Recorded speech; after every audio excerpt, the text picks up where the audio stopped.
Vous ne pourrez rien faire sans lui en Espagne.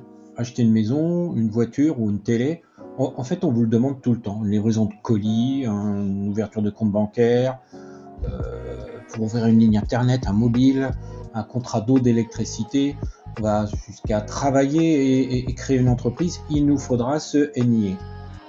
C'est le numéro d'identification étranger. C'est un numéro personnel unique que l'administration espagnole vous attribue à des fins de vous identifier en raison d'intérêts économiques, professionnels ou sociaux qui sont en relation avec le pays. Vous pouvez le demander auprès de l'ambassade d'Espagne en France, ça a été notre cas. Le plus près pour nous, c'était Paris. On s'est rendu sur Paris, on a été à l'ambassade d'Espagne. On a rempli un formulaire, c'est le formulaire EX15. On a payé une petite taxe, c'est moins de 10 € et on a reçu très rapidement, dans les 2 semaines qui ont suivi, notre NIE. Vous pouvez également vous rendre dans un commissariat en Espagne, alors pas n'importe lequel. Il y a une liste bien établie en fonction de votre domicile. Il n'autorise pas à résider et ce n'est pas non plus un justificatif de résidence.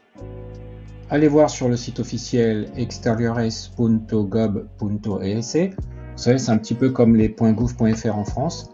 exteriores.gobierno.es pour Espagne.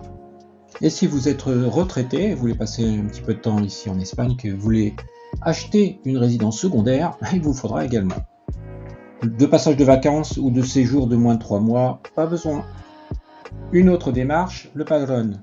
J'ai mon NIE, j'ai acheté un logement en Espagne et je désire en faire ma résidence principale. Et pour la suite, je dois m'inscrire en mairie. Et la mairie rattachée à mon logement, bien entendu. Cette démarche administrative s'appelle l'empadronamiento.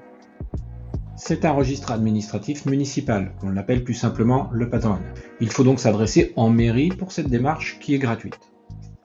Je poursuis mes démarches pour m'expatrier ici en Espagne. Je vais maintenant m'inscrire au registre des étrangers. Le Certificado de Registro de Ciudadano de la Unión Europea, c'est un document qui accrédite votre résidence principale ici en Espagne.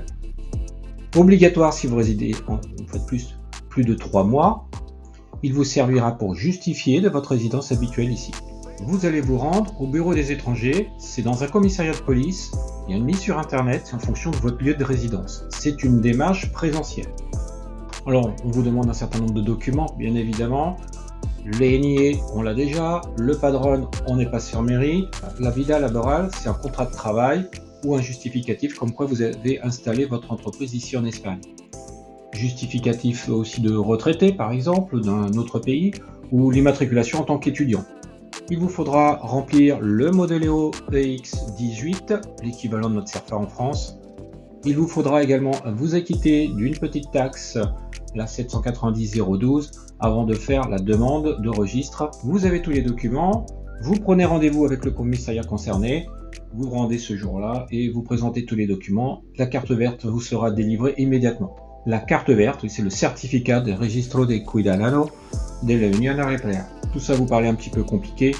Je veux bien croire, on a galéré un petit peu, surtout sur ce registre des étrangers, où on a dû mettre une petite année entre deux rendez-vous, c'était plusieurs mois, et on n'avait pas forcément les bons documents au premier abord, c'était pas forcément bien expliqué.